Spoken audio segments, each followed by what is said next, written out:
All right, so in this video, I'm going to talk about the main differences between advertising on Meta for B2B businesses versus Meta advertising for B2C. And the reason this is important is because a lot of business owners, you might have heard that Meta advertising or social media ads only work for B2C businesses. Or maybe you experimented with Meta ads, but your lead quality was poor. People would not attend calls. None of the leads that Meta sent you would actually amount into anything, would not amount to revenue. Sometimes B2B business owners also run ads just because they want to get awareness. And in this video, I'm going to dispel this misconception that Meta advertising is good only if you're a B2C business. And I'm also going to show you exactly how you can leverage Meta and all of their algorithms to effectively advertise in the B2B space. Right. So first off, what is this video not going to be about? First, we are not going to talk about running Meta ads for awareness, simply because a lot of business owners, a lot of businesses, they think Meta is good just to generate impressions, just to improve your branding and do things like that. Now, as a company, we are extremely revenue focused. So everything that I'm going to talk about in this video, all of the tactics that we discuss, they will be focused around generating an ROI from Meta ads. Every action that I explain in this video is going to be directed towards making a sale in the B2B space. This video is also not going to be about how to come up with viral or entertaining angles. That's a B2C thing to do, right? When you're in the B2C space, you're selling to customers, you have to do crazy things to catch their attention, right? You have to think about going viral. With B2B, as I will explain later on, that's not necessary. And finally, I'm also going to talk about how Meta ads actually has a downside, right? If you're advertising on Meta in the B2B space and you're working with a limited total addressable market, a limited TAM, you will not be able to use Meta ads to scale infinitely. And that's the bad news, because if you were to continuously keep spending more and more money with Facebook, it will eventually start showing your ads to audiences that are not qualified because your TAM is small. But the good news is that you don't need, within the B2B space, you don't need that many customers to actually build a successful business. Let's say you're making $25,000 per sale, per customer, right? And that could be recurring, that could be one time, doesn't matter. For the sake of this example, let's take $25,000 as a number. So let's say you're making that much money per client, right? You only need 1,000 total customers to make $25 million. And this is just from the first purchase. If you can get them to buy onto bigger packages, or if you can get them to keep purchasing from you, if you can get them to buy over and over again, there's just 1,000 customers is plenty money for most business owners. Whereas in the B2C space, if you're selling a $10 product, you will need to sell millions of those $10 products, or to be 2.5 million to be precise, to actually get to the same revenue. So those are a few key differences. In this video, I'm not going to talk about awareness ads. I will not talk about how to go viral. And I have already told you about the limitation with Meta ads. If your TAM is small, you can't infinitely scale just by spending more money on Facebook. With that put out of the way, let's get right into the differences. So the first difference is obviously in terms of the size of the audience. With B2C, you're going broad, you're targeting using demographics like male should be female, this age range should have these interests. With B2B, you're still using the same tools, so broad targeting, demographics, interests, but your messaging is extremely focused. So everything from your ad to your landing page to your ad descriptions, all of your copy, it has to specifically call out who your ad is for. It has to specifically speak to their pains, their desires, their goals, and their frustrations. Right? This is important because within the B2C space, if you're selling a product, right, you don't have to call out your customers. Let's say you're selling some sort of a chocolate, or you're selling toothbrushes, or you're selling toothpaste. You don't really need to call out specific people because the product applies to a lot of a large audience. Whereas in the B2B space, if you're selling solutions specifically for IT service providers in the US, then you need to begin all of your copy by calling out your target audience. So that's one difference. Then, this covers audience and ad messaging. Then let's talk about the creative style. For meta ads in the B2C space, your focus should be going viral, engaging visuals, high quality product creatives, things that make people want to click, things that stop people, things that make people curious, things that have a chance to go viral, because if something's viral, it gets organic reach, it reaches the masses, which lowers your cost per click and overall lowers your cost per acquisition in the B2C space.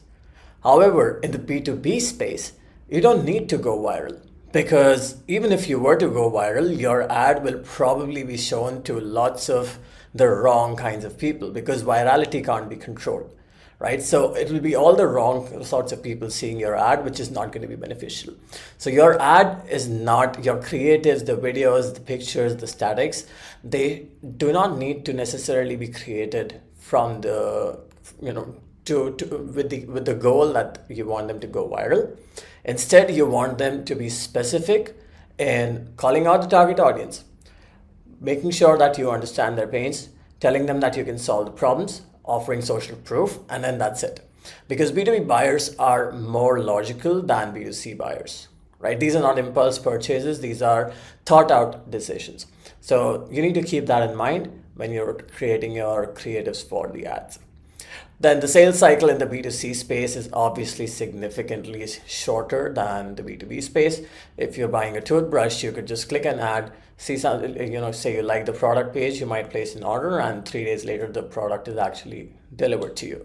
Whereas in the B2B space, it might take you 3 days to first interact with the salesperson, right? You might book a call and then 3 days later is the first time you actually interact with them. So B2B sales cycles can take anywhere between 4 to 12 weeks, if not longer. All right, now considering costs, in the B2C space, your acquisition cost per customer is going to be lower. Like if you want to hit a 2x ROAS for a $10 product, and assuming you're not selling anything on the back end, which you should be, you're looking at $5 to acquire one customer, right? Now that might not be realistic. You might need to load up the toothbrush offering with something on the back end. But essentially your cost per click, your cost per lead, and your cost per purchase or your cost per acquisition is going to be significantly lower. Compare this to the B2B space where your cost per lead, just a lead form fill, could be like $50 to $100.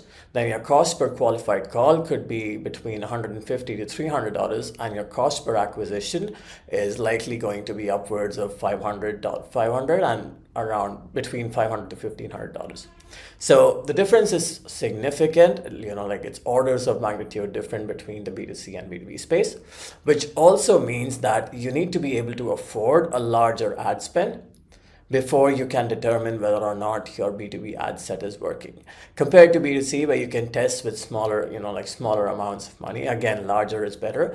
And when you're scaling, you will need more budgets. But initially in the testing phase, with the B2B space, you need to be able to consistently spend at least $100 per day. That's our recommendation, at least $100 per day for 30 to 60 days to be able to determine whether or not it's working for you.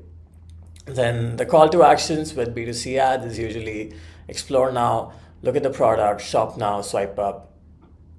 Pretty straightforward, aimed at getting the purchase. Whereas for B2B, your call to actions would be to watch a video, watch a VSL, or to fill a lead form, or to book a call. One of those. Right. Some people also like to run ads focused on delivering lead magnets, getting people to download lead magnets, checklists, etc. Personally, we don't prefer those. We like to take the shortest paths to revenue, just because everything we do is highly ROI focused. Not saying one approach is better than the other, but in our experience, revenue focused direct call to action CTA campaigns or lead form campaigns tend to outperform lead magnet campaigns. Finally, when you're looking at the overall content strategy with ads, with B2C, you're just trying to be entertaining. You obviously have to be on brand. You're trying to get people to think about your product in unique ways, and you're trying to go viral. You're trying to appeal to the masses. Whereas with B2B, You're trying to create educational content. You're trying to, if your product is complicated, you're trying to get people to understand what it is that you're selling. If your product, it delivers a clear, tangible outcome, you're just selling that outcome to people. And you're at the end of the day, in a B2B sale, the ad is only prompting people to learn more. The ad is not selling. You just want them to take some action, either speak to your sales reps, book a phone call you right now, request a phone call, just speak to someone to learn more. And then you handhold the prospect from that point all the way until the end of your sales process. Now, a few limitations with ads. Facebook ads, especially if you're in the B2B space, are not for you if you're just starting out.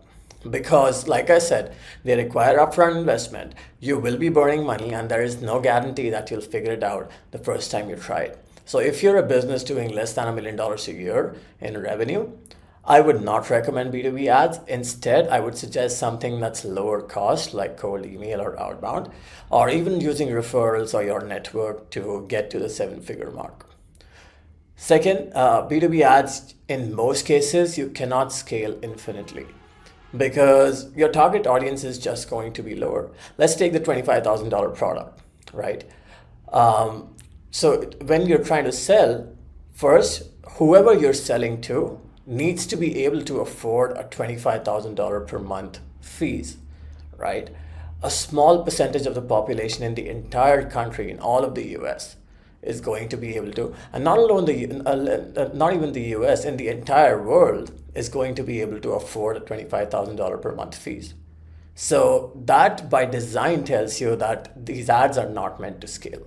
But that's not all, right? You don't want anybody that can spend that money. You also want people that need your product or service. You want people from the right industry. You want people who are the correct decision makers. So that limits your total addressable market. So B2B ads are great if you want to generate initial traction. But again, you don't need that many customers to build a successful business. So just know it's not infinitely scalable, but it's scalable enough for you to be able to get 1,000 to 5,000, 10,000 customers, depending on the size of your TAM, which might be enough for you to build your dream business. So what's my recommendation? We recommend businesses that are established, that are looking for consistent, predictable growth. That we recommend that they invest in ads because it's more predictable than cold email. And once it's working, once you have a funnel that's consistently performing, you can pour in more money and you can control sales velocity, bringing in a predictable flow of leads to your sales reps. And by fine-tuning different parts of the process, you can essentially scale your business, controlling just one input, which is the amount of money you spend on ads. Right. So the most important thing that you need to put in place before you start scaling is a self-liquidating funnel.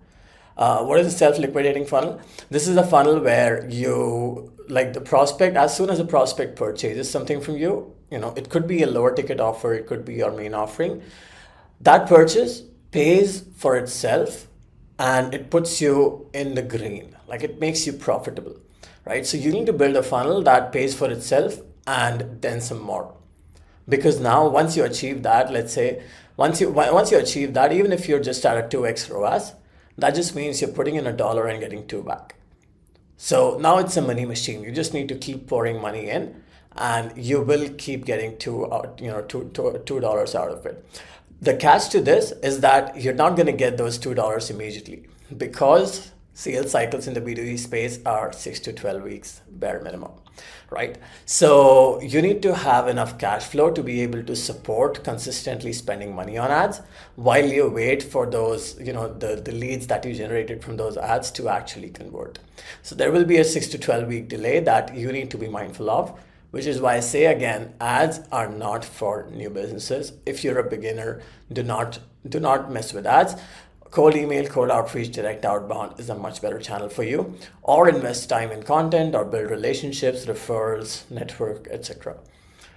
Then as part of this self-liquidating funnel, you need to be able to test multiple ad creatives. Build these around your target audience's pain points, their desires, their fears, their frustration. Make sure all of your copy, all of your landing pages, you specifically call out who you're talking to. Not only because it helps you grab their attention, but also because it tells Facebook who to deliver, who to serve this ad to. And that's extremely important in the B2B space, because if you don't call out your target audience, Facebook is going to serve your ads to all the wrong kinds of people. You will end up with bad leads in your funnel, and then that's going to ruin your numbers down the line, making ads unprofitable for you. Do not skip this important piece of advice. Make sure you're calling out your target audience in all your ads. Keep it simple. Then you'll need a landing page with a 5 to 15 minute video explaining whatever you do. Again, this is important for Facebook to understand what you're selling, as well as for your prospects to be educated before they book a call with you. Then you need to set up email sequences after a lead comes through. And I'm going to do a separate video on this. But once a lead comes through, you need to make sure you're emailing them consistently. You have an SDR that's calling them, that's making as many human touches as possible to ensure that lead is qualified. So you want to pre-screen them and to ensure they show up to a call, right? Because with these Facebook ads, oftentimes the leads might not have as much intent unless they already know you well. So you need to send them emails, you need to send them texts, you need to call them to nurture them, warm them up, and ensure that they show up on the day of the call. So that's really all there is to it. I mean, I can create a separate video. Facebook ads for B2B is a whole different topic, but hopefully this video helps you understand the differences between B2B and B2C when it comes to meta ads, and it helps you get an idea of the limitations of each channel, as well as what you need to do, the bare minimum, to be able to successfully scale ads in the B2B space.